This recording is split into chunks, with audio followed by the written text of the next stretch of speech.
और अब 2025 के सबसे बड़े नटवरला विकास गर्ग से जुड़ा पहला खुलासा आप देख चुके हैं। कैसे विकास ने फर्जी कंपनियों का जाल खड़ा किया और उन फर्जी कंपनियों के जरिए टैक्स डिपार्टमेंट से करोड़ों रुपए वसूले। अब बारी अगले पड़ाव की। अब बारी है नटवरलाल से जुड़े हुए दूसरे खुलासे की और मैं बताने जा रहा हूं आपको कि कैसे उसने फर्जी गाड़ियों का नंबर देकर के नकली बिल बनवाया और हेरा फेरी की। इन गाड़ियों का नंबर बिल बनवाने के लिए दिया, असल में वो गाड़ियां थी नहीं। विकास गर्ग ने अदृश्य गाड़ियों और नकली बिल के जरिए जनता की गाढ़ी कमाई में कैसे लूट मचाई, ये रिपोर्ट आपको देखनी चाहिए।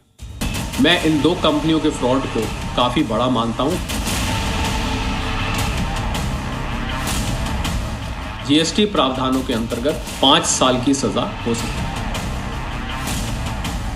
कि ये शख्स 2025 का सबसे बड़ा नटवरला है।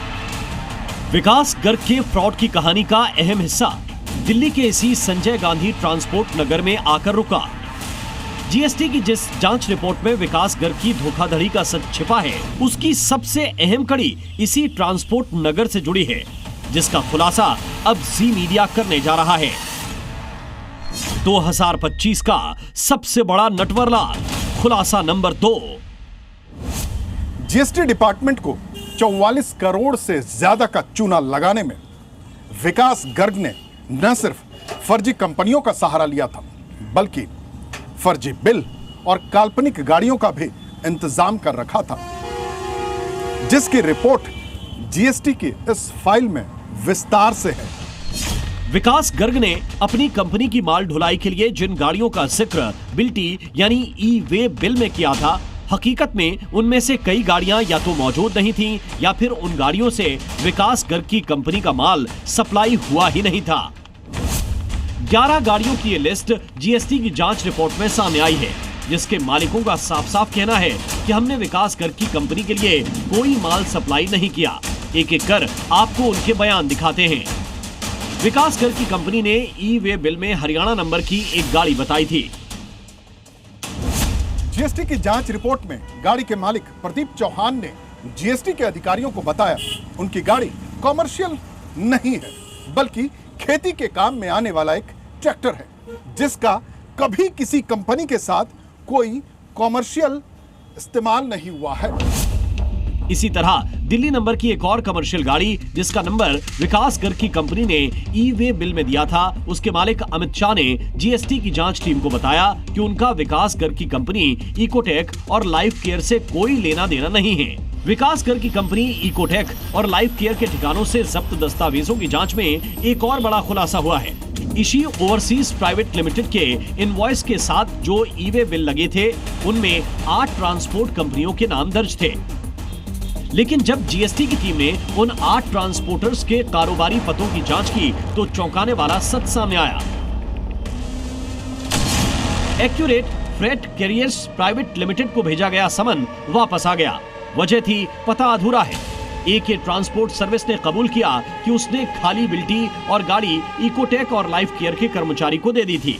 कृष्णा रोड कैरियर्स, जब अधिकारी ने जांच की तो पता चला कि ऐसा कोई ट्रांसपोर्टर है ही नहीं। ये खुलासे इस पूरे मामले में फर्जी बिल्टी, फर्जी ट्रांसपोर्ट और कागजी सप्लाई की साजिश को और गहरा करते हैं। ट्रांसपोर्ट व्यवसाय से जुड़े लोग ये मानते हैं कि कुछ कंपनियां जीएसटी बचाने के लिए इस तरह की धांधली को अंजाम देती हैं। चोरी है, कहीं ना कहीं कुछ परसेंटेज हर डिपार्टमेंट से कंसर्न में होती है, लेकिन जो इतना बड़ा फर्जीवाड़ा या खेलवाड़ा कोई कंपनी कर रही है तो इसमें आप चेक कीजिए कि क्या कहीं बिलिंग तो नहीं नकली छपी हुई। कई बार तो ट्रांसपोर्ट कंपनियों को भी ये पता नहीं होता कि उनके बिल का गलत इस्तेमाल हो रहा है।